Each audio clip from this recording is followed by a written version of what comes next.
Hai Tins, aku Cit, Aku chat. dan kita adalah Citet.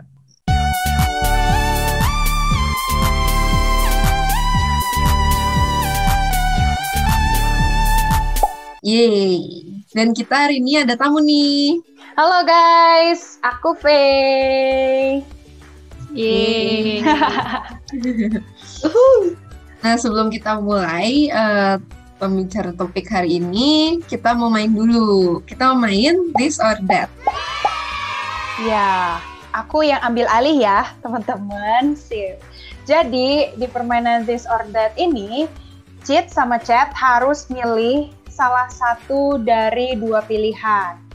Nah, harus jawab cepet ya, nggak boleh kelamaan, nggak boleh kelamaan mikir ya. Jadi, maksimal paling lama 3 detik lah ya. Kalau lebih dari 3 detik, harus jawab pada saat itu juga. Pokoknya nggak boleh lama aja jawab. Dan nggak boleh bilang tergantung ya. Harus langsung. Oke, ready? Aduh. Jadi ini ada pertanyaan pilihan A atau B gitu ya. Kita mulai dari pertanyaan yang pertama. Deng. Kalau masih banyak waktu, kalian lebih milih ngerjain PR atau main games nih? Oke. Tetap ngerjain PR dulu sih. Ngerjain PR. Aku main. Oh, oke. Chat pilih main ya. Ya. Pertanyaan kedua, bangun tidur langsung saat teduh atau main sosmed nih? Hayo. 1, 2, 3. Aku main. Main dulu. Oke. Chat sama Chat sama ya. Duh. Nomor 3 nih. Kalau dapat uang banyak, mending dijajanin atau ditabung? Aku tabung. Ditabung? Mantap. Berarti Chat sama Chat sama ya. Oke, yang keempat. Kalau bisa beli segala macem, ulang. Yang keempat, bisa beli segala macem tapi ngutang, atau beli sesuai kebutuhan tapi bisa nabung. Ayo lo. Beli Sesuai kebutuhan. Iya, beli sesuai kebutuhan. Tapi bisa nabung. Oke. Iya, gak mau ngutang. Chat sama Chat sama ya. Sip. Yang kelima nih, ikut persekutuan atau hangout bareng temen? Temennya di persekutuan, jadi persekutuan. Bener. Hangoutnya di persekutuan ya. Iya, bener. Gitu. Oke. Keenam, olahraga pagi atau bangun siang? Ayo. Bangun siang. Tidur itu terbaik ya. Iya, bener. Yang ketujuh, Siang. belajar buat ujian atau nonton drakor atau anim yang lagi seru? Ayo. 1, 2. Kalau sih aku Kalau- belajar. Iya, kalau aku pengennya sih main, tapi kalau belajar ya belajar. Soalnya harus ujian ya, takut ya. Iya. Takut kalau ujian takut. Oke. Yang kedelapan, bantuin mama nyapu ngepel nih atau me time di kamar? 1, 2, 3. Me time sih. Me time ya Tapi guys. pasti disuruh jadi kayak udah. Iya aja sama aja. Pengennya sih me time. Oke. Yang kesembilan, nolong orang yang kesulitan atau dicuekin aja nunggu orang lain yang tolong? 1, 2, 3. Nolongin sih. sih. Oh, baik sekali Cicet, mantap. Yang ke-10, ngejar target atau nyantai slow? 1, 2, 3. Nyantai sih. Oke, berarti dua-duanya santai ya, slow aja guys. Nah, terakhir. Tetap di zona nyaman atau keluar dari zona nyaman? Aduh.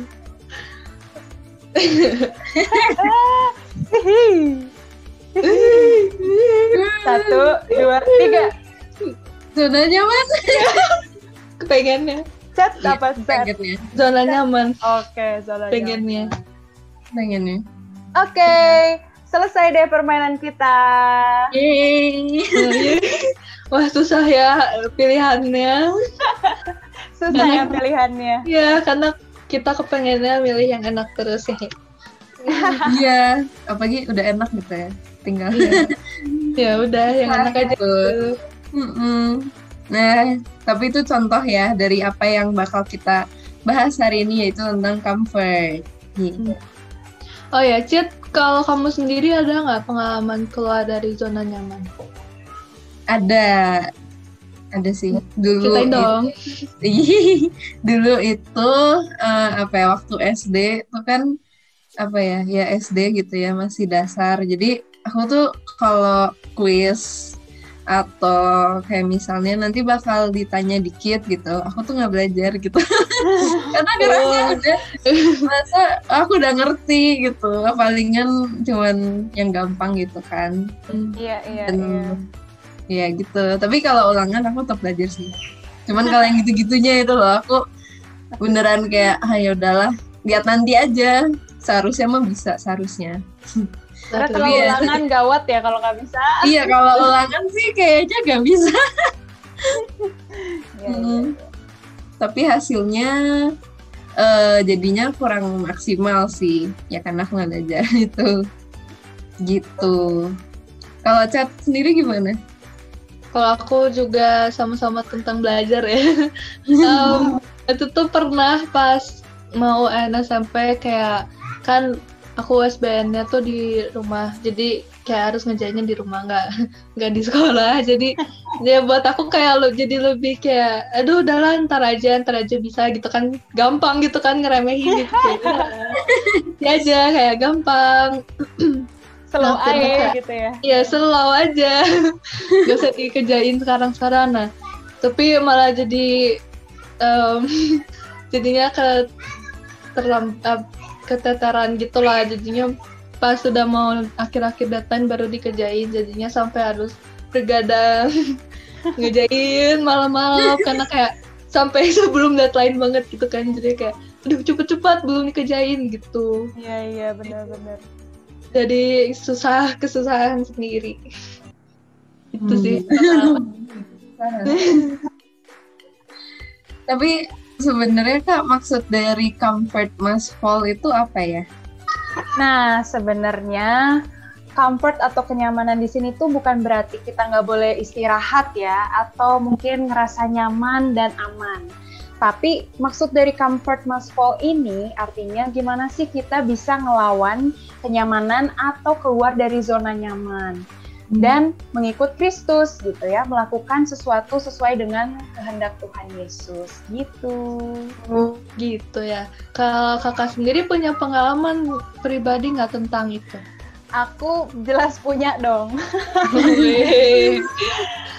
Gimana? Jadi waktu SMP, aku itu sangat mementingkan yang namanya pergaulan. Karena mungkin ada trauma waktu SD, pernah dimusuhin kali ya. Jadi waktu SMP tuh aku kapok, gak mau sampai dimusuhin lagi. Jadi pada akhirnya aku ngikutin gaya pergaulan teman-teman aku yang di situ tuh notabene-nya nggak bener gitu. Jadi kayak ngomong kasar, nyontek itu udah hal yang biasa gitu ya. Nipu atau nipu guru gitu ya, maksudnya kayak bolos. Tapi untungnya aku nggak pernah bolos sih. Tapi maksudnya mereka itu ngelihat kayak gitu tuh hal yang biasa gitu. Dan di situ tuh aku jadi, ya karena aku ikut bergaul dengan mereka, jadinya lama-kelamaan aku juga jadi kebiasaan kayak gitu. Jadi menjadi hal yang biasa gitu ya. Aku jadi ngomong kasar juga, aku jadi nyontek juga gitu karena nggak enak, atau mungkin kasih contekan gitu ya, karena nggak enak, takut dimusuhin, takut dijauhin gitu kan. Jadi ya udahlah gitu, daripada aku dimusuhin, daripada aku diomongin di belakang gitu, digosipin, ya udahlah aku ngikutin apa yang mereka mau aja gitu. Terus kayak aku tuh takut dulu dibilang so suci, jadi kayak mereka ngomong kasar, jadi pada akhirnya keceplosan juga ikut ngomong kasar karena lingkungan aku tuh kayak gitu, jadi kayak itu tadi terbiasa. Nah setelah lulus SMP itu aku langsung sadar kalau itu tuh ya bikin Tuhan Yesus sedih gitu kan. Karena Tuhan Yesus pasti gak suka dong aku ngomong kasar, aku nyontek gitu ya. Karena bukannya malah jadi teladan, aku malah jadi batu sandungan gitu buat teman-teman aku. Di situ aku akhirnya mikir, wah aku nggak bisa nih kayak gini lagi. Jadi akhirnya waktu SMA, aku memilih untuk gak ngomong kasar lagi, aku memilih untuk gak nyontek lagi sampai saat ini gitu ya. Walaupun memang konsekuensinya ya pasti aku harus siap gitu kalau misalnya diomongin, siap kalau misalnya nanti dimusuhin dan lain sebagainya gitu ya. Gitu. Tapi di situ tuh aku malah merasa happy gitu karena aku bisa membuat Tuhan Yesus senang. Gitu. Gitu guys. Oke. Nah, ternyata penulis dari buku Goliath Must Fall ini juga ada nih pengalaman pribadi tentang comfortnya itu. Jadi waktu itu tuh ada kayak konferensi gitu kan, terus dia itu salah satu dari pembicaranya. Nah, waktu itu tuh tentang apa ya, kayak keuangan gitu, tapi yang untuk Tuhan gitu. Nah, dia sama istrinya pengen kayak ngambil bagian juga, jadi mereka mau ngasih berapa gitu ke Tuhan gitu kan ceritanya. Dan buat mereka itu saat itu jumlahnya tuh gede gitu buat mereka. Jadi mereka sebelumnya udah berdoa tuh kayak tanya Tuhan kira-kira berapa gitu, dan mereka dapat jawaban yang sama. Oke, jadinya mereka udah ngisi formnya mau ngisi berapa gitu, mau ngasih berapa gitu kan. Nah, setelah itu mereka pulang, terus mereka dapat kayak surat gitu untuk ngirim si uangnya itu saat itu juga gitu. Nah, tapi karena buat mereka jumlahnya gede, jadi mereka kayak mikir lagi gitu, serius nih kita mau ngasih sebanyak ini, karena mereka ngerasa nggak enak gitu kan, karena jumlahnya tuh buat mereka gede. Nah, udah gitu mereka akhirnya ngitung-ngitung dulu gitu kan, bisa nggak ya bayar saat itu juga gitu. Karena ternyata si Louis-nya salah dengar gitu, dia pikir bisa nanti, ternyata harus saat itu. Ya, gitu mereka ngitung-ngitung dulu, mikir-mikir dulu gitu kan. Nah, seminggu setelah itu mereka belum bayar itu, terus tiba-tiba Louis-nya kayak diingetin gitu sama Tuhan kalau untuk ngasih atau misalnya kayak tadi mau mempersembahkan sesuatu ke Tuhan, nggak perlu nunggu kesiapan dia gitu, nggak perlu nunggu uangnya cukup terus ngasih gitu. Dia cuman perlu dia cuman perlu beriman aja gitu sama Tuhan kalau bisa gitu, karena kan dia juga ngasihnya buat Tuhan gitu kan. Jadi dia diingetin kalau nggak perlu nunggu enak untuk ngasih uangnya dulu, cuman perlu beriman aja sama Tuhan. Gitu ceritanya. Keren deh. Mantap. Nah, ternyata dalam kisah Daud dan Goliat juga kita diajarin untuk bisa keluar dari zona nyaman. Contohnya tuh waktu pasukan Israel ditantang nih sama Goliat kan, kayak ayo mau nggak lawan aku gitu, siapa yang bisa gitu kan. Tapi mereka terlalu takut karena melihat bahwa Goliat itu bukan mereka terlalu takut karena melihat bahwa Goliat itu bukan saingan kita deh, kayak mereka jadi takut gitu. Nah, jadi mereka lebih memilih untuk diam dan tidak melawan selama 40 hari gitu, kayak wah lama juga ya. Lama banget, kayak nunda-nunda juga kayak sebulan lebih 10 hari. Nah, jadi aku kebayang nih mungkin mereka kayak bilangnya kayak takut nanti aja gitu, gak mau hari ini, besok lagi aja, terlalu bahaya, udah nanti tunggu aja gitu, kayak ayo kita mending makan dulu aja supaya tenang gitu, kayak besok lagi aja gitu. Iya. Tapi pas besokannya juga mungkin ngomongnya kayak gitu lagi gitu kayak udah gitu. Jadi kapan beresnya gitu kan? Kalau kayak gitu terus gitu ngomongnya besok aja gitu. Iya bener kan, kalau kayak gitu kapan beresnya terus aja gitu ya kan, nggak beres-beres. Nah tapi sebenarnya comfort atau kenyamanan itu tuh nggak salah sih kalau kita bisa menikmatinya dengan tulus. Karena kan comfort itu atau kenyamanan fungsinya untuk istirahat, supaya kita bisa menyegarkan diri kita gitu ya. Tapi rasa nyaman itu sendiri bisa jadi problem yang besar kalau kita menjadikannya sebagai kepuasan atau hak pribadi gitu. Jadi intinya sebenarnya kita pasti jadi sebenarnya intinya kita pasti menginginkan kenyamanan dan rasa aman. Tapi kenyamanan itu bisa jadi halangan untuk kita. Nah, ini contoh beberapa kenyamanan yang bisa jadi bahaya gitu ya buat kita. Pertama, itu kalau kita tetap ada di zona nyaman, kita bisa kehilangan kesempatan bagus gitu ya. Jadi, misalnya nih, ada beasiswa. Tapi kan kalau kita mau ngejar beasiswa itu, kita harus belajar ekstra buat nyiapin beasiswa itu ya kan. Otomatis apa yang kita pelajari di sekolah jadi bertambah gitu. Karena kita harus mempersiapkan untuk beasiswa. Tapi kalau kita memilih ada di zona nyaman, nggak mau melakukan lebih gitu, nggak mau capek gitu ya, nggak mau capek, akhirnya kita jadi nggak bisa dapet beasiswanya gitu, karena kita menyerah gitu ya. Nggak usah lah gitu, nyantai aja, jadi ya lewat beasiswanya gitu. Nah, yang berikutnya itu salah satu yang menjadikan zona nyaman itu berbahaya adalah kita jadi nggak produktif. Kenapa? Karena kita udah terbuai gitu dengan kenyamanan, dengan rasa nyaman. Jadi pada akhirnya kita nggak produktif. Contohnya nih, lagi libur. Biasa kan? Kalau libur tuh sebenarnya udah punya to-do list banyak banget, pengen ini, pengen itu gitu kan, pengen nyelesain ini. Tapi begitu libur, nonton dulu main game dulu scrolling Instagram dulu jadinya apa yang jadi target kita, misalnya mau olahraga, mau masak, mau bikin jadwal dan lain sebagainya, jadi bubar gitu, jadi akhirnya nggak produktif. Nah, berikutnya zona nyaman itu juga bisa membuat kita kehilangan good thing karena kita memilih good thing gitu ya.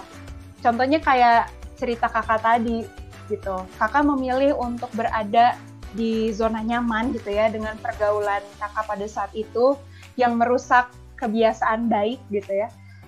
Jadinya kakak kehilangan God thing gitu, apa yang Tuhan senengin gitu.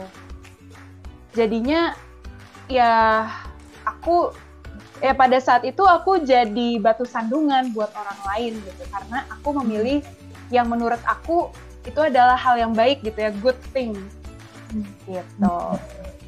Terus kita bisa menjadikan kenyamanan itu berbahaya kalau kita mikir bahwa hidup ini cuma sekali gitu ya. YOLO, you only live once. Jadi pada akhirnya kita punya konsep kalau kita bebas melakukan apapun selama di dunia ini karena kita hidupnya cuma sekali. Nah, itu juga bahaya. Jadi pada akhirnya kita lebih memilih untuk mengerjakan hal-hal yang kita senangi daripada apa yang menjadi tanggung jawab kita gitu, yang harus pasti dilakukan dengan pengorbanan ya, antara tenaga, waktu, uang gitu. Kayak tadi cerita Louis Giglio kan, dia harus berkorban dengan uangnya gitu kan. Gitu. Nah, itu adalah contoh dari zona nyaman yang berbahaya gitu ya. Maksudnya kalau kita tetap ada di zona nyaman itu bisa merugikan diri kita dan juga orang lain gitu. Keren kan? Kalau gitu di Alkitab ada gak sih Kak contoh-contoh selain Daud dan Goliat? Oh ada, tentu pasti ada. Contohnya ya gak jauh-jauh, pasti dari Tuhan Yesus gitu ya. Kalian ingat gak, Tuhan Yesus itu mengambil waktu istirahat loh dari kealahannya, gitu kan, untuk turun ke dunia, lahir dari rahimnya Maria gitu ya. Tapi tuh dia datang ke dunia ini meninggalkan kealahannya bukan untuk nyantai loh guys, tapi untuk berkorban demi manusia gitu ya. Tuhan Yesus tuh punya misi untuk menyelamatkan manusia yang berdosa gitu. Dan Tuhan pengen kita melanjutkan misi itu, ya kan? Karena Tuhan Yesus datang ke sini mati di kayu salib untuk menebus dosa seluruh umat manusia gitu. Dan yang percaya kepada Tuhan Yesus akan mendapatkan hidup yang kekal. Nah, sekarang kan Tuhan Yesus sudah naik ke surga nih. Jadi, ya tugas kita dong memberitakan Injil ke teman-teman kita yang belum mengenal Tuhan Yesus gitu. Supaya mereka bisa dapat hidup yang kekal juga. Tapi kalau kita terus ada di zona nyaman gitu, ya aduh takut mau nginjilin dia, besok lagi besok lagi keburu kita nggak ketemu lagi sama dia ya kan? Kalau kita ketemu sama dia, nyesel.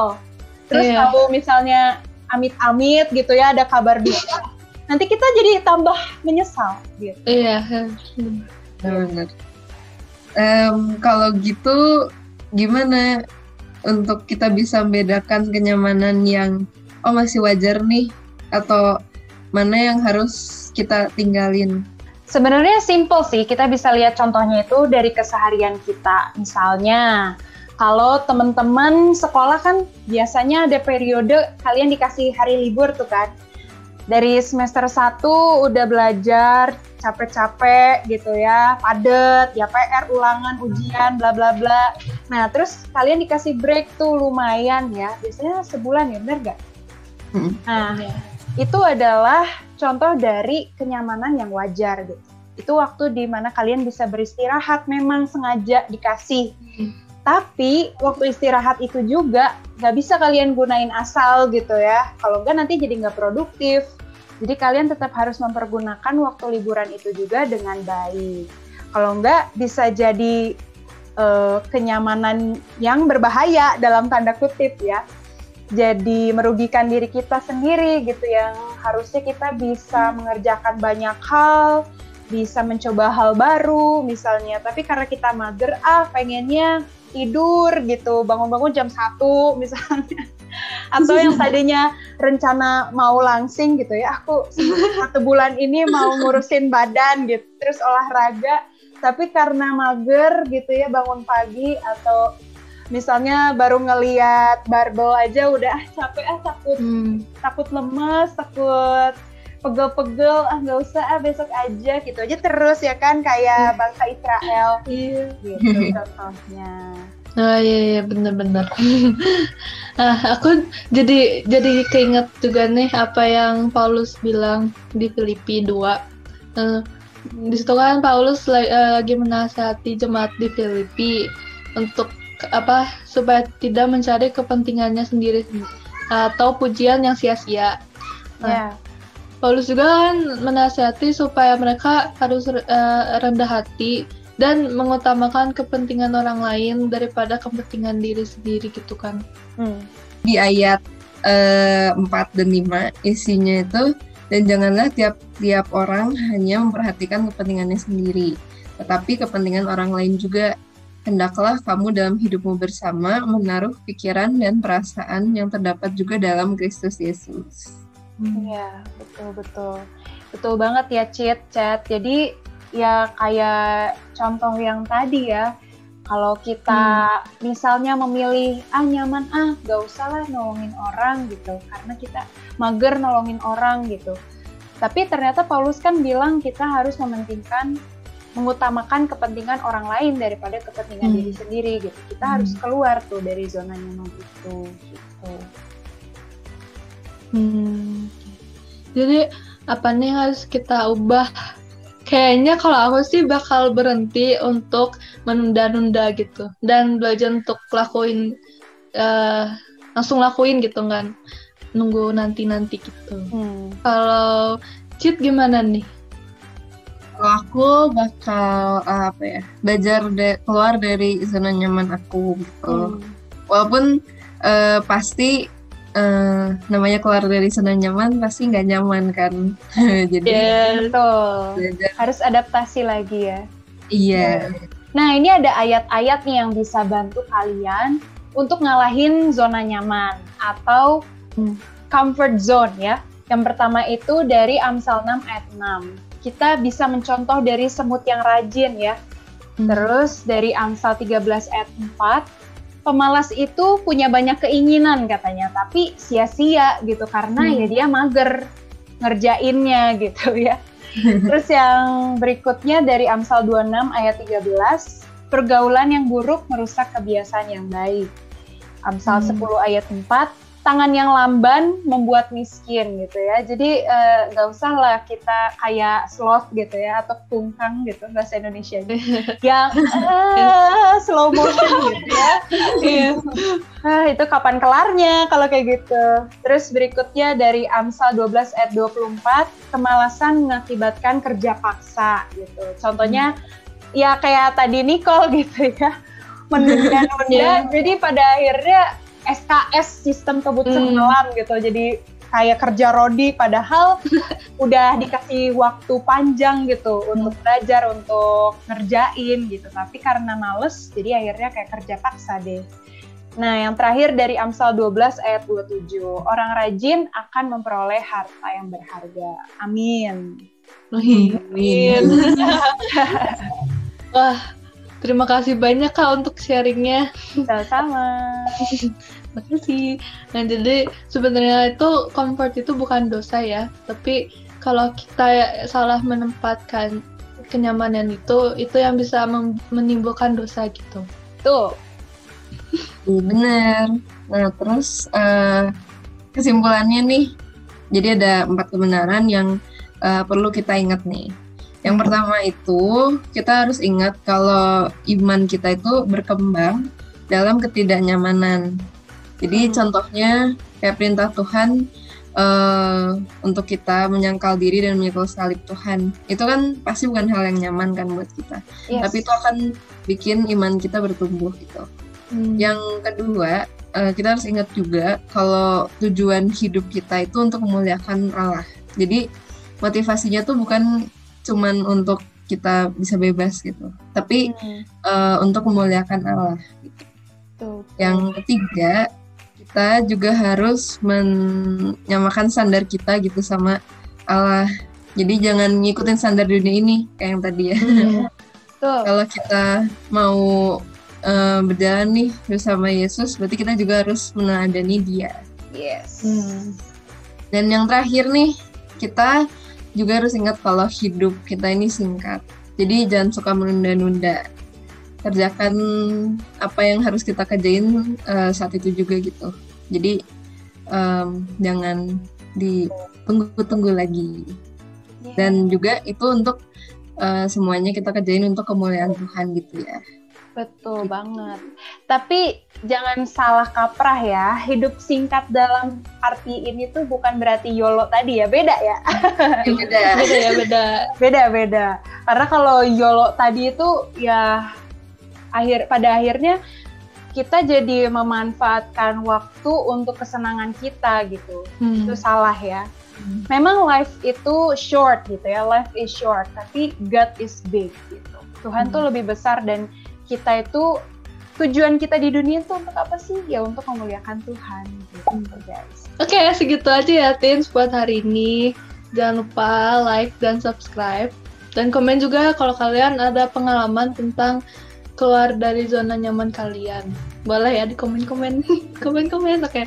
Nah, terus untuk yang SMP dan SMA, kita ada nih persekutuan setiap hari Jumat jam 5. Nah, infonya itu ada di IG-nya IDC First Baptist. Jadi boleh di-follow ya guys, supaya bisa dilihat dan diikutin terus infonya. Terus ada akun kita juga di deskripsi bawah. Supaya kalau kalian mau ngobrol atau ya nyaran, boleh tinggal diklik aja akun kita. Nah, terus ini kan episodenya nyambung dari yang sebelum-sebelumnya. Dan kalau kalian mau nonton, bisa diklik nih sebelah sini untuk lihat yang tentang Goliat yang masih ada di hidup kita gitu. Bisa dipencet, bisa dilihat, bisa nonton ya guys. Oke, segitu aja episode kali ini. Sampai jumpa di episode selanjutnya. Bye-bye. Bye.